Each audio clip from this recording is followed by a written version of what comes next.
Hello student, welcome you. This is 9th Science Biology. Here we are going to discuss unit number 21, that is nutrition and health அப்படிங்கிற யூனிட்ல part 4 ஆக நம்ம இன்னைக்கு பார்க்க கூடியது food adulteration. இந்த food adulteration அப்படின்னா என்ன அப்படின்னா உணவுல இருக்கக்கூடிய கலப்படங்கள். இதை நம்ம வந்து 2 மார்க் கொஸ்டின்ல வந்து கேட்கலாம். Define food adulteration இல்ல what is food adulteration question கேட்கலாம். அப்படி கேட்டா the adulteration is defined as the addition or subtraction of any substances to or from food so that the natural composition and the quality of food substances is affected. எந்த ஒரு உணவுமே பார்த்தீங்க அப்படின்னா ஒரு உணவு எடுத்துட்டீங்கன்னா இயற்கையாகவே அதுல இருக்கக்கூடிய காம்போசிஷன் இயற்கையாகவே அதன் வந்து என்னெல்லாம் இருக்கும் அதனுடைய குவாலிட்டி எப்படி இருக்கும் அதில் வந்து நம்ம வந்து அடிஷனாக ஏதாச்சும் சேர்த்தாலும் சரி இல்லை அதனுடைய குவாலிட்டியினுடைய தன்மையை வந்து நம்ம இப்போ வந்து ரைஸ் எடுத்துக்கிறோமே ரைஸை வந்து நம்ம அதை தீட்டணும் அப்படின்னாலே அதனுடைய அந்த நியூட்ரிட்டிவ் வேல்யூ குறைஞ்சிரும். இது சப்ஸ்ட்ராக்ஷன். அப்போ அது கூட கல்லையோ இல்லை வேற எது பொருளையோ சேர்க்கிறோம் அப்படின்னா அது அடிஷன்ஸ். ஸோ அப்படிப்பட்டதை தான் நம்ம என்ன சொல்றோம் அப்படின்னா ஃபுட் அடல்ட்ரேஷன் சொல்றோம்.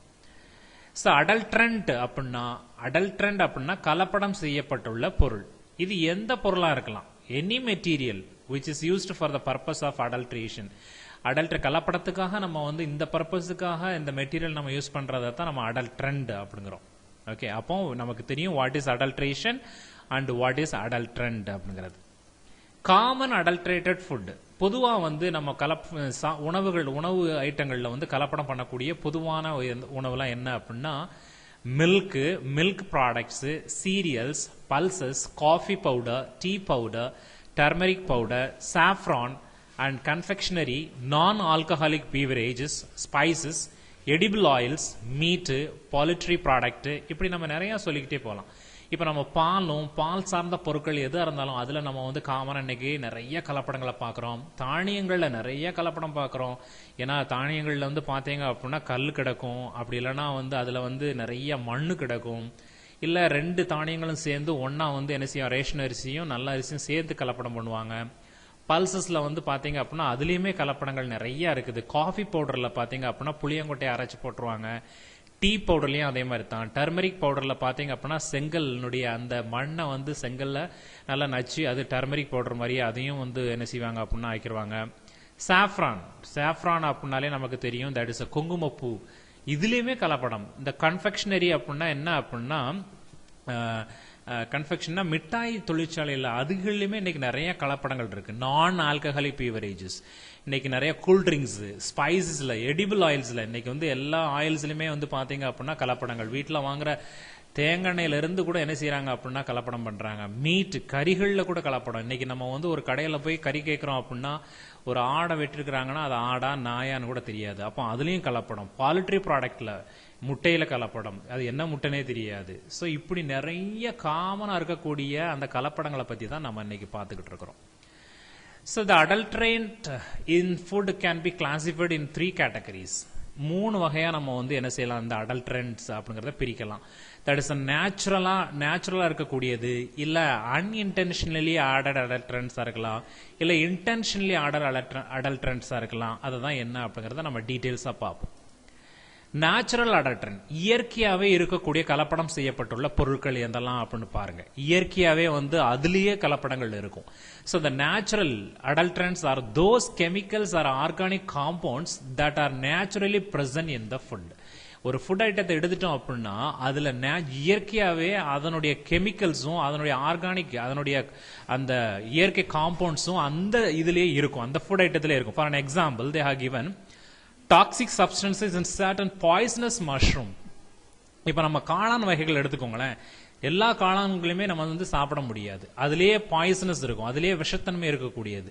சோ அது வந்து இயற்கையா வரக்கூடிய கலப்படங்கள். அதே மாதிரி prussic acids in seeds of apples and cherry அப்படிங்கிறது. இப்போ வந்து இந்த பெருசிக் ஆசிட் அப்படிங்கிறது ஆப்பிள்லயும் இந்த செரி ஃப்ரூட்ஸ்லயும் அதனுடைய விதைகள்ல வந்து இந்த ஆசிட் இருக்கிறதுனால அது ரொம்ப டேஞ்சர். பாருங்க, இந்த ஆப்பிள் சீட் கண்டெய்ன்ஸ் சயனைடு. பாருங்க விஷத்தன்மை. a powerful poison. இது வந்து ரொம்ப பவர்ஃபுல். இந்த ஆப்பிள் இருக்கக்கூடிய seed. eating too many apple seeds can potentially be fatal. பாத்தீங்களா, நிறைய ஆப்பிள் சீட்ஸை கையில வச்சிருந்து அதை நம்ம எடுத்து சாப்பிட்டோம் அப்படின்னா நம்ம கண்டிப்பா அது வந்து மரணம் தான். ஏன்னா அது சயனைடுக்கு சமம். அந்த விஷத்துக்கு சமம் அப்படிங்கிறது. ஸோ அதே மாதிரி மெரைன் டாக்ஸின். ஓகே, மெரைன்னா நம்ம அந்த கடல்ல இருக்கக்கூடிய அதே டாக்ஸின்ஸ் நிறைய இருக்கு. ஃபிஷ் ஆயில்ல, இந்த ஃபிஷ் ஆயில்ஸ்லயே நிறைய பாய்சன்ஸ் இருக்குது. என்விரான்மெண்டல் கண்டாமினன்ட்ஸ். என்விரான்மெண்டல்னா நம்ம சுற்றுப்புறத்தில் இருக்கக்கூடிய நிறைய சுகாதார கேட்ஸ்னால நமக்கு இந்த இயற்கை உணவுகள்லையும் அதுவும் வந்து என்ன பண்ணும் அப்படின்னா அந்த உணவுகளில் கலப்படம் ஆகுது. இதெல்லாம் இயற்கையா வரக்கூடிய அந்த கலப்படம் செய்யப்பட்டுள்ள பொருட்கள்ல. இன்சிடென்டல் அதாவது தற்செயலாக இல்ல அன்இன்டென்ஷனலி திட்டமிடாம தெரியாம அந்த மாதிரி நம்ம என்ன செஞ்சிருவோம் அப்படின்னா இந்த கலப்படங்கள் வரும். நம்ம வந்து குக் பண்ணையிலையோ இல்ல நம்ம வந்து கேர்லெஸ்ஸா இருக்கையிலையோ இல்ல வந்து இக்னோரன்ஸ், அதாவது நம்ம வந்து அறியாமையே என்ன செய்வோம் அப்படின்னா நமக்கு வந்து அந்த ஃபுட்டினுடைய அந்த ஹேண்ட்லிங் அந்த பேக்கேஜ் பண்ணலையே நமக்கு தெரியாம விழுந்துரும். பாருங்க எக்ஸாம்பிள், இங்க பாருங்க நிறைய கொடுத்துருக்காங்க பாருங்க. இங்க வந்து பாருங்க ரைஸ் இருக்கு. இந்த ரைஸை வந்து நம்ம ஒழுங்கா மூடி வைக்கிறதுனால அதுல வந்து ரேட்னுடைய ட்ரூப்பிங்ஸ் இருக்கு. ரேட் வந்து அதனுடைய ட்ரூப்பிங்ஸ் இங்க போடுறதுனால அது அசிங்கமா இருக்கும். அதே மாதிரி வீட்டுல டீ போட்டு வச்சிருப்போம், தெரியாம ஈ விழுந்துரும். ஸோ இதெல்லாம் அன்இன்டென்ஷனலி அடல்ட்ரன். அதே மாதிரி சாப்பாடு ஐட்டங்களை வந்து பேக் பண்ணல அதுல பள்ளி செத்து கிடக்கும். ஸோ இதெல்லாம் தெரியாம நடக்கக்கூடிய விஷயங்கள். ஸோ அதைத்தான் இங்க என்ன கொடுத்துருக்காங்க அப்படின்னா இந்த பெஸ்டிசைட்ஸ் ரெசிடியூஸ். நம்ம வாங்குற காய்கறிகள்ல வந்து நிறைய பெஸ்டிசைட்ஸ் இருக்கும். அதை தெரியாம நம்ம வாஷ் பண்ணாம அப்படி யூஸ் பண்ணோம் அப்படின்னாலுமே அது தெரியாம பண்ணக்கூடியதுதான். அதே மாதிரி ட்ரூப்பிங் ஆஃப் ரோடன்ஸ். ரோடன்னாலே அந்த எலி, அதே மாதிரி அந்த ட்ரூப்பிங்ஸ் ஆஃப் இன்செக்ட், ரோடன் பைட், அதாவது இந்த எலிகள் கடிச்சு வச்ச அந்த பொருளை யூஸ் பண்றது. அதே மாதிரி லார்வா, நிறைய பூச்சினுடைய லார்வாலாம் நம்மளுடைய ஸ்டோரேஜ் ரூம்ஸ்ல வந்து அந்த ஃபுட் ஐட்டத்தில் கிடக்கும். ஸோ அதெல்லாம் நம்ம தெரியாம அப்படி யூஸ் பண்ணுவோம். அதே மாதிரி microbial contamination due to the presence of pathogens like the bacterias like E coli bacteria, Escherichia coli and சாலமனல்லா டிஃபி அப்படிங்கிற பாக்டீரியாஸ் இந்த ஃப்ரூட்ஸ் அண்ட் வெஜிடபிள்ஸ்ல இல்ல ரெடி டு ஈட் மீட்ல இருக்கும் இந்த பாக்டீரியா, இல்ல பால்ட்ரி ப்ராடக்ட்ல இந்த பாக்டீரியாஸ் எல்லாம் இருக்கும். இதெல்லாம் கண்ணுக்கு தெரியாம இருக்கக்கூடிய பேத்தோஜன்ஸ், மைக்ரோ ஆர்கானிசம், இந்த பாக்டீரியா. இதை நம்ம ஒழுங்கா ப்ராப்பரா வந்து அதை வந்து நம்ம ரிமூவ் பண்ணல அப்படின்னா அதையும் நம்ம வந்து தெரியாம அப்படியே சாப்பிடுறோம், ராவா சாப்பிடுறோம் இந்த ஃப்ரூட்ஸ் வெஜிடபிள்ஸ்ல. அதெல்லாம் பார்த்து சாப்பிடணும் அப்படிங்கிறது தான். ஸோ இதுதான் அந்த மைக்ரோபியல் கண்டாமினேஷன். பாருங்க, accidental introductions of microbes such as bacteria இருக்கலாம், ஈஸ்டா இருக்கலாம், ஃபங்கையா இருக்கலாம், இல்ல பைரானா இருக்கலாம், இல்ல புரோட்டோசோவான்ஸா இருக்கலாம். இதெல்லாம் நம்மளுடைய ஃபுட் ஐட்டத்தில் இருக்கும். தெரிஞ்சுமே நம்ம எதுக்கு வேஸ்ட் பண்ணணும் அப்படின்னு சொல்லி லைட்டா கழுவிட்டு சாப்பிடுவோம். ஆனா அதுல நிறைய கிருமிகள் இருக்குங்கிறது நமக்கு தெரியாது. Intentionally adulterants. இன்டென்ஷனலி அப்படின்னாலே வேணும்னே இல்ல வந்து நம்ம திட்டமிட்டே அந்த கலப்படமான பொருளை வந்து நல்ல, அதாவது கெடுதல் விளைவிக்கும் அப்படின்னு தெரிஞ்சுமே நம்ம என்ன செய்வோம் அப்படின்னா நல்ல அந்த ஃபுட் ஐட்டத்துல நம்ம இந்த கெடுதல் விளைவிக்கக்கூடிய இந்த கலப்படத்தை நம்ம அந்த ஃபுட் கூட ஆட் பண்றோம். So added intentionally for the financial gain. நம்மளுடைய பொருளாதாரத்தை வந்து நம்ம பெரிய பணக்காரன் ஆகணும், சீக்கிரம் சம்பாதிக்கணும் அப்படிங்கிறதுக்காக நம்ம என்ன செய்யறோம் அப்படின்னா ஃபினான்ஷியல் கெயினுக்காக தான் இப்போ உள்ள ட்ரெண்ட்ல இதுதான் நிறைய நடந்துகிட்டு இருக்கு. And have the serious impact. இதனுடைய தாக்கம் வந்து ரொம்ப இருக்கும் அந்த ஹெல்த் ஆஃப் த கன்சியூமர். யார் வாங்கி சாப்பிட்றாங்களோ அவங்களுடைய ஹெல்த்தை ரொம்பவும் பாதிக்குது. ஸோ அதுல என்ன அப்படின்னா additives and preservatives like vinegar, citric acid, sodium bicarbonate, அதாவது பேக்கிங் சோடா, ஹைட்ரஜன் பெராக்சைடு இந்த மில்க்ல, modified food starch, food flavours, synthetic preservatives and artificial sweeteners, இது எல்லாமே வந்து நம்ம என்ன செய்யணும் அப்படின்னா தெரிஞ்சுமே நம்ம இதை சேர்க்கிறோம். பாருங்க, ஃபார் அன் எக்ஸாம்பிள் பாருங்க, அடிட்டிவ்ஸ், ப்ரிசர்வேட்டிவ்ஸ் இதெல்லாம் ப்ரிசர்வ் பண்றக்கூடியது. இந்த ஃபுட் ஐட்டத்தை ப்ரிசர்வ் பண்றதுனால அதுக்கு மேலேயே நம்ம இந்த விஷத்தன்மையானதெல்லாம் தெளிக்கிறோம். அது லைக் வினிகர்கள் ஊத்துறோம், சிட்ரிக் ஆசிட், சோடியம் பைகார்பனேட், அந்த ஹைட்ரஜன் பெராக்சைடு, இந்த மில்க்ல வந்து ஹைட்ரஜன் பெராக்சைடு நம்ம யூஸ் பண்றோம். ஓகே, இன்னைக்கெல்லாம் மில்க்ல பாத்தீங்க அப்படின்னா நிறைய கலப்படம். ஓகே, சிலது நன்மைகளா இருக்கும், சிலது தீமைகளா இருக்கும். சில பேர் என்ன பண்றாங்க, ஷாம்பு பாக்கெட்டை லைட்டா ஊத்தி அதைவே நிறைய வர வச்சு அது மில்க் அப்படின்னு வித்துடுறாங்க. ஓகே, சோ அப்போ சிந்தட்டிக் ஆர்டிபிஷியலா இருக்கக்கூடிய ப்ரிசர்வேட்டிவ்ஸ் அண்ட் ஆர்டிபிஷியல் ஸ்வீட்னர்ஸ், இப்போ வந்து சீனி இந்த இதெல்லாம் ஒழுங்கா போடாம ஆர்டிபிஷியலாவே என்ன செயற்கையா செய்யப்பட்ட அந்த சர்க்கரைகள்லாம் வந்து போடுறோம். இதெல்லாம் உடம்புக்கு எவ்வளவு கேடு அப்படிங்கறத நமக்கு தெரிஞ்சும் நம்ம இதை வாங்கி சாப்பிடக்கூடியவங்களா தான் இருக்கிறோம். Chemicals like calcium carbide to ripen the bananas and mangoes. இப்போ வந்து சீக்கிரமாவே மார்க்கெட்டுக்கு வந்து பனானாஸை கொண்டு வரணும், மேங்கோ கொண்டு வரணும். அப்போ அது சீக்கிரமாவே பழுக்க வைக்கணும்னு இந்த மாதிரி கல் வச்சிருந்தாங்க, கால்சியம் கார்பைடு, இல்லைன்னா இந்த மாதிரி ஸ்ப்ரே பண்ணி அது சீக்கிரம் பழுக்க வைக்கிறாங்க. இதனால நமக்கு எவ்வளவு கேடு அப்படின்னு நமக்கு தெரியுது. ஸோ நான் certified food colour containing chemicals like metallic let are used to give colors to the vegetables like green leaf vegetables, bitter gourd, green peas, etc. என்ன அப்படின்னா சில கெமிக்கல்ஸ் யூஸ் பண்ணி, அதாவது மெட்டாலிக் லெட் அப்படிங்கிற கெமிக்கலை யூஸ் பண்ணி நம்ம யூஸ் பண்ணக்கூடிய பிட்டர் கார்டு நமக்கு தெரியும், பாகற்காய், அந்த வெஜிடபிள்ஸ் லைக் சுரக்காயா இருக்கலாம், இல்ல கிரீன் பட்டாணியா இருக்கலாம், பச்சை பட்டாணியா இருக்கலாம். அதுல எல்லாம் இந்த பச்சை பட்டாணிலாம் இன்னைக்கெல்லாம் நிறைய கலர் ஆட் பண்றாங்க. வடநாடுகள்லாம் நம்ம நிறைய யூடியூப்ல பார்த்திருப்போம். இதெல்லாம் நமக்கு வந்து ரொம்பவும் டேஞ்சரை கொடுக்கக்கூடியன்னு தெரியுது. So these colours R order to give a fresh looks to the vegetable. இது எதுக்காக இந்த கலர் ஆட் பண்றாங்கன்னா, வெஜிடபிள் எப்பவுமே ஃப்ரெஷ்ஷா இருக்கு அப்படி நம்ம எப்பவுமே கடைக்கு போனோம்னா ஃப்ரெஷ்ஷா இருக்கிற வெஜிடபிள் தான் வாங்குவோம் இல்லையா. ஸோ அதுக்காக இந்த கலரை ஆட் பண்றாங்க, மெட்டாலிக் லேட் அப்படிங்கிற கலர். இது வந்து நமக்கு எவ்வளவு தீங்கு விளைவிக்கணும் அப்படிங்கறத பாருங்க.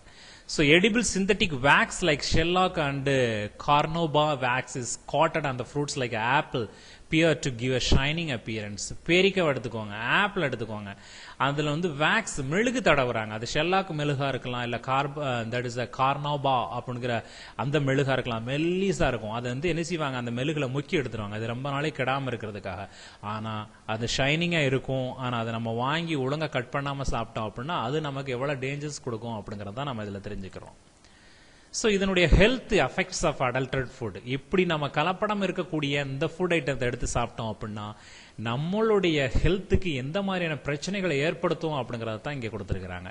So that is consumption of these adulterate foods may lead to serious health effects like நமக்கு வந்து உடல்ல ஃபீவர் வரலாம், அதாவது காய்ச்சல் வரலாம், டைரியா வயிற்றுப்போக்கு வரலாம், நாசியா அதாவது ஃபீலிங் குமட்டல் வரலாம், வாமிட்டிங் அதாவது நமக்கு வாமிட் கூட அந்த வரலாம், கேஸ்ட்ரோ இன்டெஸ்டினல் டிசார்டர் அப்படின்னாலே இறப்பையில வந்து நமக்கு நம்ம சாப்பிடக்கூடிய அந்த இறப்பையில தங்கக்கூடிய அந்த இதுல டிசார்டர் வரலாம், கோளாறு வரலாம், ஆஸ்துமாலே மூச்சு வாங்கலாம், அலர்ஜி ஒவ்வாமை வரலாம், நியூராலஜிக்கல் டிசார்டர் நரம்புகள்ல வந்து நிறைய அந்த டிசார்டர் வரலாம், ஸ்கின் அலர்ஜி நம்ம தோல்ல ஒவ்வாமை வரலாம், இம்யூன் சப்ரஷன்ஸ் நோய் எதிர்ப்பு சக்தி வந்து அடைக்கிறோம், அதனால நமக்கு நோய் எதிர்ப்பு சக்தி இல்லாம இருக்கலாம், kidney failure and liver failure, நம்மளுடைய கிட்னியும் நம்மளுடைய லிவரும் ஃபெயிலியர் ஆகலாம் இந்த மாதிரி கலப்படங்கள்லாம், காலன் கேன்சர் பெருகுடல்ல வந்து புற்றுநோய் வரலாம், ஈவன் பர்த் டிஃபெக்ட். இதே மாதிரி குழந்தைகளை பெற்றெடுக்கக்கூடிய தாய்மார்களுக்கும் அந்த பிறக்கக்கூடிய குழந்தைகளுமே வந்து ஒரு